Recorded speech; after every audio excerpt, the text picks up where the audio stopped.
Russian air defenses may appear formidable as part of Moscow's increasingly sophisticated anti-access area denial (A2 or AD) capability, but areas protected by these systems are far from impenetrable bubbles or iron domes as some analysts have called them.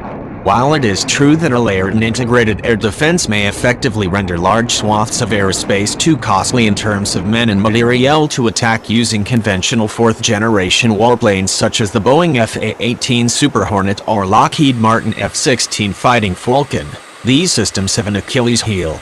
Russian air defenses will still struggle to effectively engage fifth-generation stealth aircraft such as the Lockheed Martin F-22 Raptor or F-35 Joint Strike Fighter.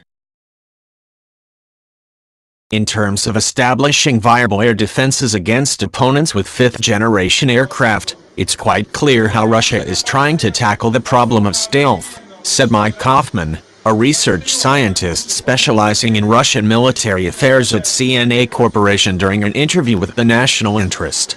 Russia's advanced radar, variety of capable missiles and systems that try to integrate large amounts of data for a more potent air defense will increasingly segregate Western air forces into two benches. In a future where these systems have proliferated to China, Iran and other regional powers, there will be those that can penetrate and survive against advanced air defenses in a high-end fight, and those whose job it is to bomb ISIL or its successor. Kaufman notes that advanced Russian-built air defenses like the S-300, S-400 and forthcoming S-500 family come with systems designed to detect and track the presence of low observable (LO) aircraft such as the F-22 and F-35. That's just a function of physics, as I have noted before. The problem for Moscow is that while Russian early warning and acquisitions radars operating in the VHF, UHF, L and S bands can detect and even track a tactical fighter-sized stealth aircraft, those systems don't deliver a weapons quality track.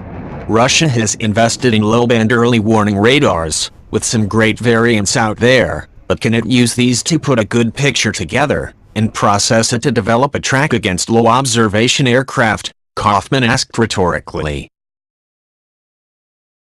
Physics dictate that a tactical fighter-sized stealth aircraft must be optimized to defeat higher frequency bands such as the C, X and Q bands, which are used by fire control radars to produce a high-resolution track. Industry, Air Force and Navy officials all agree that there is a step change in an LO aircraft signature once the frequency wavelength exceeds a certain threshold and causes a resonant effect which generally occurs at the top part of the S-band. Typically, the resonance effect occurs when a feature on an aircraft such as a tail fin is less than 8 times the size of a particular frequency wavelength. Effectively, small stealth aircraft that do not have the size or weight allowances for 2 feet or more of radar-absorbent material coatings on every surface are forced to make trades as to which frequency bands they are optimized for.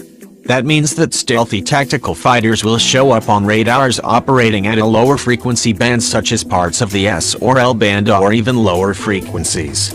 Larger stealth aircraft such as the Northrop Grumman B-2 Spirit or forthcoming B-21 don't have many of the airframe features that cause a resonance effect and are, as such, much more effective against low frequency rate. For the Russians, solving the problem of targeting a low observable aircraft is something that they continue to work on, but it is doubtful that Moscow has resolved the issue. Russia's strong investment in layers of air defenses tells us that the Kremlin believes the primary threat to its ground forces comes from U.S. air power. As such, defeating stealth technology is one of Moscow's top priorities, Kaufman notes, and the Kremlin has dedicated a lot of resources to that end. Russia has tried a number of different techniques to defeat stealth technology.